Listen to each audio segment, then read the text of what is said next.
പോയില്ല. ആ പകുതി വഴിയുന്നപ്പോ ഒരു സംശയം. എന്തേ? അലക്കുന്ന സോപ്പ് സൺലൈറ്റ് ആണോ 500 അതിപ്പോ ഏതായാലും പോരെ. അത് ശരി. അപ്പൊ സോപ്പ് മിനിക്കാരെ വെറുതെ ഒരു പേരുണ്ടാക്കിയിരിക്ക.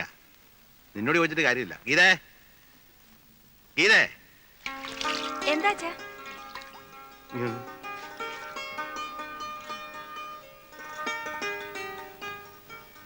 അതെ, പൊട്ടിപ്പോയി. എന്ത്? കുടവേ. ആരുടെ? ആ രാഘവന്റെ ചെറിയ കുടവാ.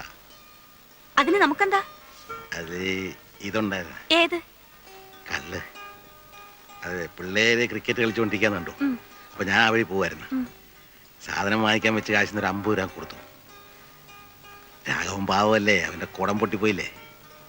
അച്ഛാ, അച്ഛൻ ക്രിക്കറ്റ് കളിച്ചു, രാഘവന്റെ കള്ളുകുടം പൊട്ടിച്ചു. അയാൾ അച്ഛന്റെ കയ്യിൽ നിന്ന് 50 രൂപ വാങ്ങിച്ചു. അതെ, അത് തന്നെ. ഇത് നിന്റെ അമ്മായിയോട് പറഞ്ഞാൽ മനസ്സിലാകുമോ? അവളൊരു കാര്യം ചെയ്യ്, ഒരു 50 രൂപ എടുത്തു. അവളെ അറിയണ്ട. എന്താ മരുമോളുമായിട്ട് ഒരു രഹസ്യം പറച്ചില്? നിന്നെ ഇവിടുന്ന് പുകച്ച് പുറത്ത് ചാടിക്കാനുള്ള കാര്യം ആലോചിച്ചോണ്ടിരിക്കാ ഞങ്ങള്. സാധാരണ മരുമക്കളെ കൊണ്ട് അമ്മായിമാർക്ക് കിടക്കപ്പുറതി ഉണ്ടാവില്ല. ഇതൊരു പഞ്ചപാപം ആയതുകൊണ്ട് നീ ഇങ്ങനെ ഞെളിഞ്ഞ് നടക്കല്ലേ. പിന്നെ പിന്നെ അവൾ അങ്ങനൊക്കെ പറയും. മോളിയല്ലേ, ഒറ്റ മറക്കല്ലേ.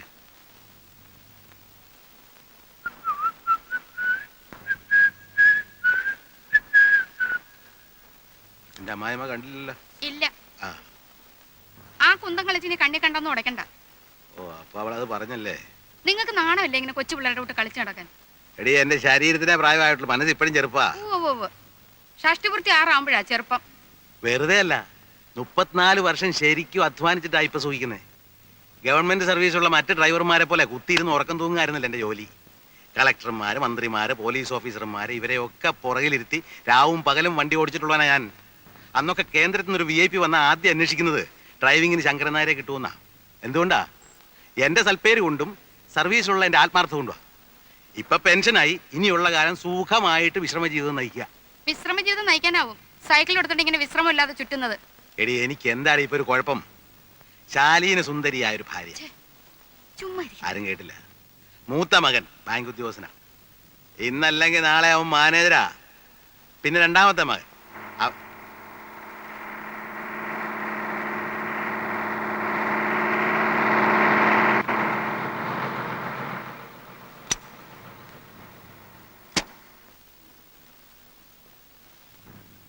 പ്രേമൻ വടക്കേമുറി റെഡി ആയില്ലേ? അവൻ ഒരുങ്ങിക്കൊണ്ടിരിക്കുക. അയ്യോ, നേരില്ല. 7 മണിക്ക് നടൻ തുടങ്ങേണ്ടതാ. 19 കിലോമീറ്റർ ഓടിയെത്തണം.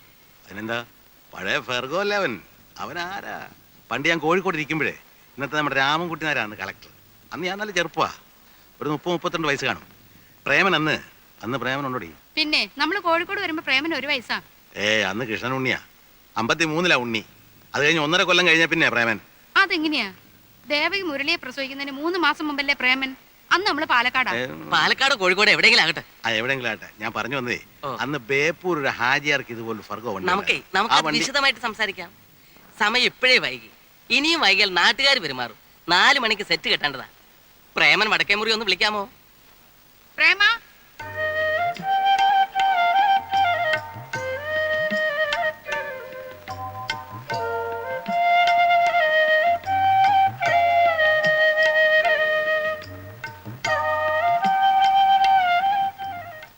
വണ്ടി വന്നു.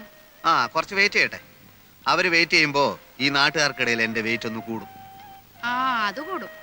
പക്ഷേ അവര് വെയിറ്റ് പറഞ്ഞ് വേറെ ആളെ നോക്കും. അല്ലെങ്കിൽ തന്നെ മാസം 4-5 കളിയേ ഉള്ളൂ. നീ വെയിറ്റ് കൂട്ടി അതും കൂടി ഇല്ലാണ്ടാക്കും. എന്റെ അമ്മേ, മലയാള നാടക ലോകത്ത് എനിക്ക് പകരക്കാരനായി ഒരൊറ്റ ആളേ ഉള്ളൂ. ആരാ? ഞാൻ തന്നെ. ഇത് എന്റെ അഭിപ്രായമല്ല, നാടകപ്രേമികൾക്ക് മൊത്തത്തിലുള്ള അഭിപ്രായമാണ്. എന്ത് കുന്തെങ്കിലും ആവട്ടെ, നീ അങ്ങോട്ട് ചെന്നേ. അവർക്ക് 4 മണിക്ക് കട്ടൻ കിട്ടാനുള്ള അത്രേ.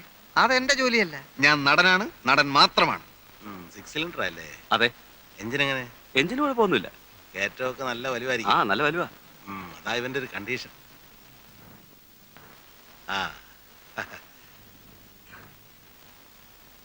പ്രേമം വടക്കേമുറിയുടെ അച്ഛനല്ലേ? കണ്ടിട്ട് എന്ത് തോന്നുന്നു? നല്ല ചായ. പണ്ട് മുതലേ കലാകാരന്മാരുടെ കുടുംബമാണ് ഞങ്ങളുടെ. എൻ്റെ ഒരു അമ്മാവനുണ്ടായിരുന്നു, വടക്കേമുറി ഉണിക്കണ്ടൻ നായർ. രാവണവധത്തിൽ ഹനുമാന്റെ വേഷമാണ് കിട്ടുക. ഉടുത്ത് കെട്ടി വന്നാൽ അസൽ ഹനുമാൻ തന്നെ. ആ അമ്മാവന്റെ തനി സ്വരൂപമാ പ്രേമൻ. മതിയച്ച ആളുകളെ വധിച്ചത്. പോവാ. അമ്മാവന്റെ ഹനുമാൻ വേഷത്തിൽ ഒന്ന് അനക്കി വിട്ട ചേറ്. ഒന്ന് തള്ളിക്കേ. ആ ആ പിടിച്ചേ ആ കൊടുത്തോ ഭയങ്കര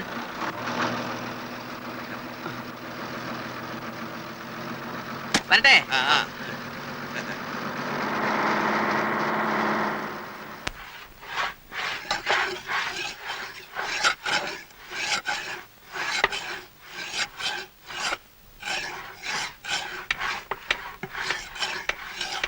നേരം എത്രയായെന്നറിയോ?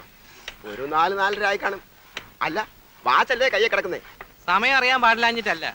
ഈ ഉളി തേക്കാൻ തുടങ്ങിയിട്ട് നേരം എത്രയായെന്നാ ഞാൻ ചോദിച്ചത്. തേച്ച് ഉളി തീരാറായി. മേസ്ത്രി, ഇത്രയും പേര് പണിഞ്ഞിട്ട് പണിയൊന്നും ആയില്ലെന്ന് പറഞ്ഞാ? ഒന്ന് വേഗം നോക്കണോ. നോക്കുന്നുണ്ട്. പണിയൊന്നും നടക്കുന്നില്ലെന്നേ ഉള്ളൂ.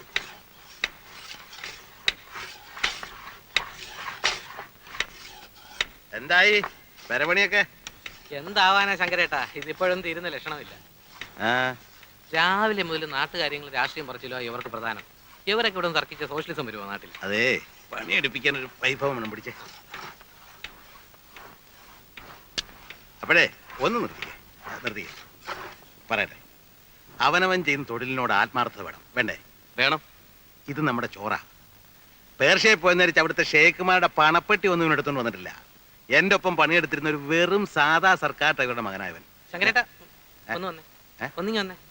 പണി നടക്കട്ടെ. ഉള്ള സമയം ഉപദേശിച്ച് കളയണ്ട. അത്ര നേരം ഒരു പണിയെടുക്കട്ടെ. അല്ല, നമ്മളൊന്നും അറിയാമത്തെ കിഴങ്ങന്മാരാന്ന് വിചാരിക്കരുതല്ലോ.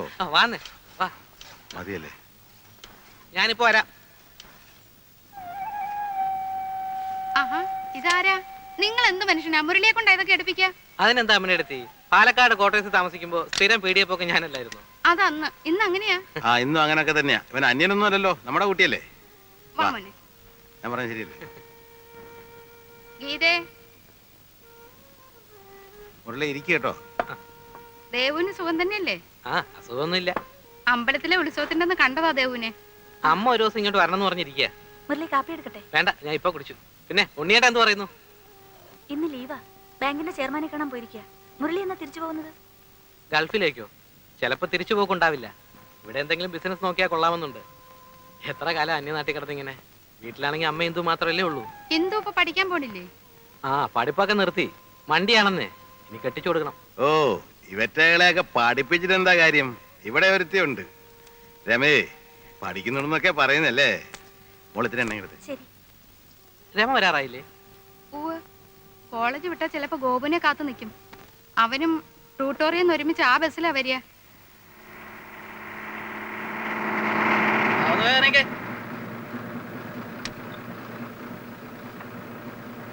ഇറങ്ങ മാഷേ. അപ്പൊ നിന്റെ പുറകെ നിന്നോട് എന്താ പറഞ്ഞത്? എനിക്കെങ്ങനെ അറിയാം? പോയി ചോദിക്കും.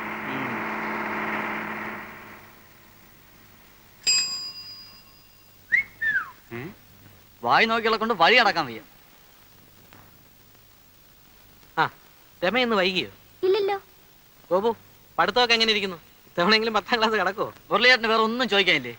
ആര് കണ്ടാലും പഠിപ്പ് പഠിപ്പ് പഠിപ്പ്. അയ്യോ, എന്തായാലും ഇവൻ മുരളിയേട്ടനെക്കാളും ഭേദമാ. അതെന്താ? 10ാം ക്ലാസ് 6 തവണ എഴുതിയ ആളല്ലേ. ഇവൻ 5 ആകുന്നേ ഉള്ളൂ. അല്ലെങ്കിൽ പഠിപ്പിലേക്ക് എന്തിരിക്കുന്നു? എങ്ങനെയെങ്കിലും ഒരു നല്ല നിലയിലായാൽ പോരെ?